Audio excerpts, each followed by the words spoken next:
They know that there's one in Whirlpool. Rotates, helps his teammate. Okay, Mr. Cool Guy. That was pathetic. What the hell was that? All right, so first, he decides to be cool. And then he decides to be a coolo. Get up, applesauce! You gotta get up! My name is Jeff.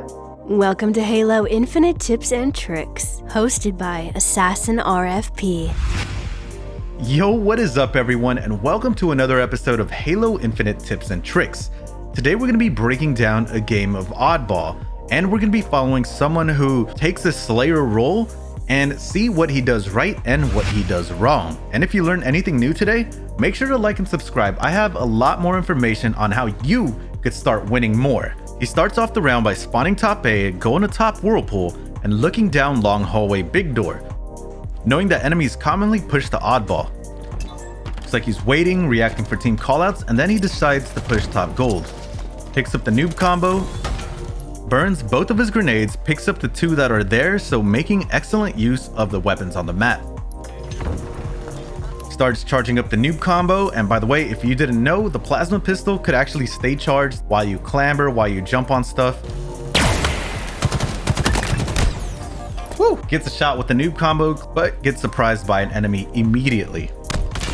He gets beat down, but at the very least, he takes down the enemy's shields. Even if you personally don't win the trade, as long as there's an ally around to clean up for you, just put as much damage on enemies before you die, if you can't save your own life first. Alright, Assassin spawns long hallway, spots an enemy at B, throws a nade, and cleans up. He doesn't push out into the open, he looks for top control. He did spot an enemy at batteries, and it looks like it's a sword.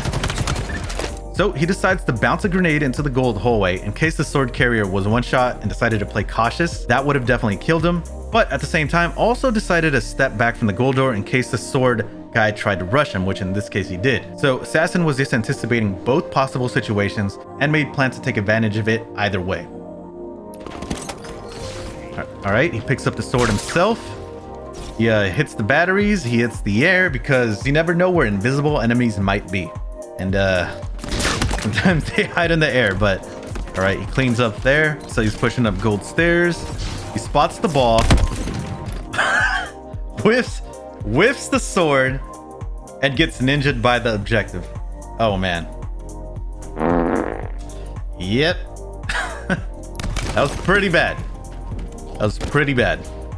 Waggish Moth is fortunately able to clean up, and his team secures the Oddball again. Alright, Assassin spawns bottom C, takes Repulsor, and pushes bottom middle into the pit. Making use of the Repulsor in a way that gives the enemies free shots on him, and creating space with the grenades, which was really good there. It allowed him to survive that fight when he definitely should have died, and actually ends up getting a kill. Okay, and now he's established top control on gold. He reacts to a call out that there's somebody in Whirlpool, so he decides to push, and it turns out to be the Oddball carrier, and he cleans that up.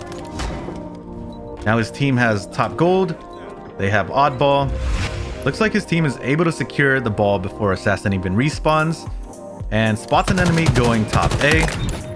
Great support fire there, and Assassin is just holding a crossfire position. Now, holding a crossfire position is great, and that is something one person on every team should do. Be in an unsuspecting place where the enemies are not looking, and where are the enemies not looking? Anywhere but objective.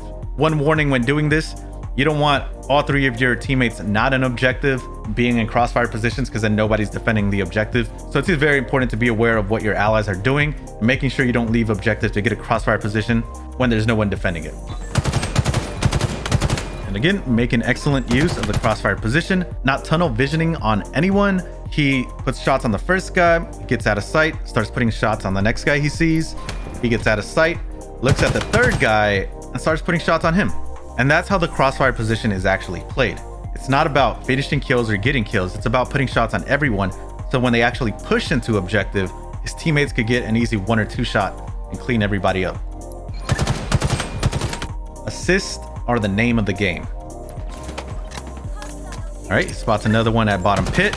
And again, not chasing kills, just putting damage, putting shots, and allowing his teammates to get the kills. Now he gets a call that somebody's pushing bottom gold and starts putting shots on him. Gets the kill there. And Assassin picks up the skull. And here what Assassin does really well is that he reacts to his ally and where his ally is fighting.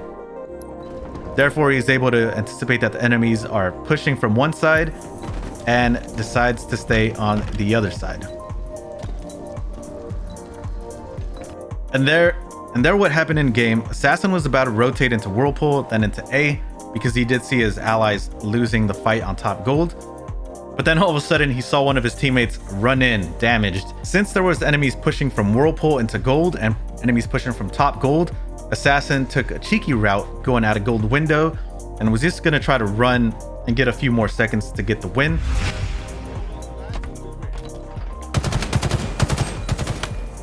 All right, Assassin saw two people pushing into C and then into long hallway, but didn't chase too deep. He saw when the enemy turned the corner and decided not to put himself in danger, kept top control where he was, and anticipated that the enemies were gonna push around. And because of that, he caught the guy that was invisible mid-route and was able to put some shots.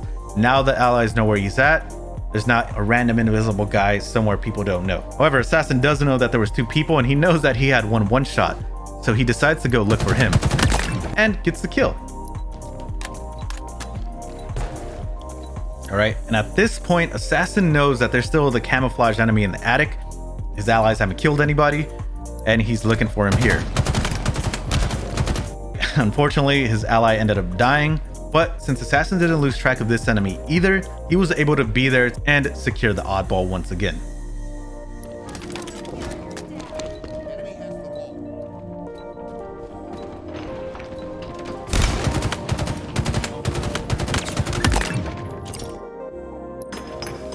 So it looks like the sword guy came in, took out the skull carrier, and ignored Assassin. So Assassin was able to clean up there. And Assassin knew he was getting shot from the back. He didn't know if that was across the map or right behind him. So what he decided to do was immediately throw a grenade on the wall next to him so it could bounce immediately behind him. Now there's nobody there. It's better to play it safe than sorry. But if he was playing greedy and didn't want to waste a grenade before confirming if an enemy was there or not, and the enemy was actually there, he would have just died. So it's all about anticipation. All right, so Assassin spawned long hallway and he's going to be going through the bottom stairs. He saw an enemy at the very last second, threw a nade, threw another nade, bottom gold. Kills someone behind him, and the skull is taken by the last surviving enemy. Now, instead of chasing like straight up, just right behind him, he anticipated where the enemy would go, and in this case, it was the Whirlpool. Right, Assassin grabs the ball, takes it back to gold.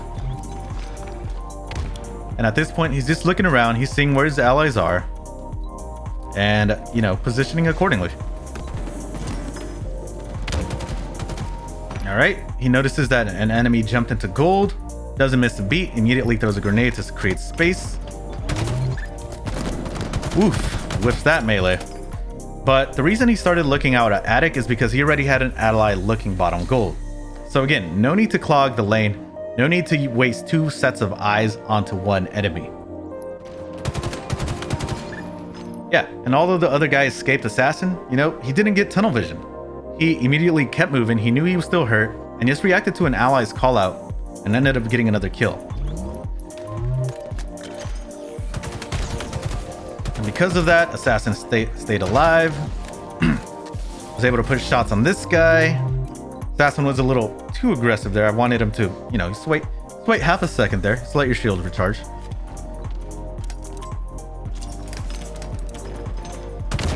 All right, excellent use of grenade bouncing there, knowing that enemies are in Whirlpool.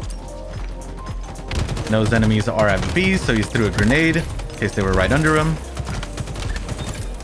And, yep, grab the ball. And it goes back into gold into safety.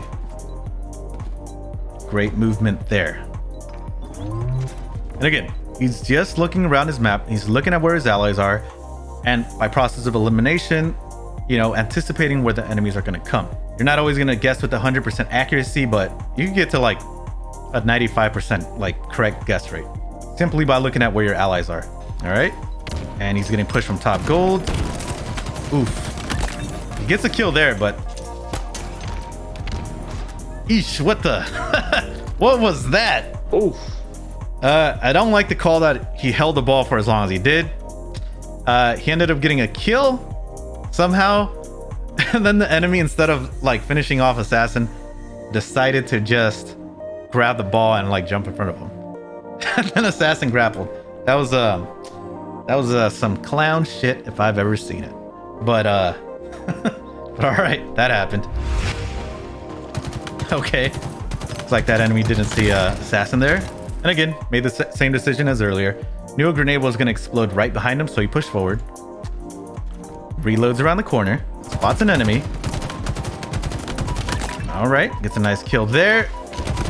And over here, if you can't tell, the score is 98 to 96. So that's why Assassin got aggressive here. Otherwise, this would have been a bad call, but in this case, he needed to be aggressive. All right, gets a double there. Oof. And at 99 seconds, they are able to kill the enemy team, capture the ball, and get the win. And that's the end of the round and the end of the game. So there was definitely a lot of clown moments in there, but overall, it was a really good match. They made a lot of good decisions, a lot of good team firing, and a lot of just anticipating where enemies are. Now, what I want you guys to take away from this video is how Assassin just anticipated where enemies were going to come from. They were all guesstimates. There were plenty of times grenades went nowhere, but it was just by process of elimination or probability. You know, he threw grenades in places that could most likely hit an enemy. If you learned anything in the video, give it a like, subscribe. Like I said in the beginning, there's going to be a lot more content and a lot more information to help you rank up and win more games. So yeah, subscribe. Yeah. Don't forget to like and subscribe.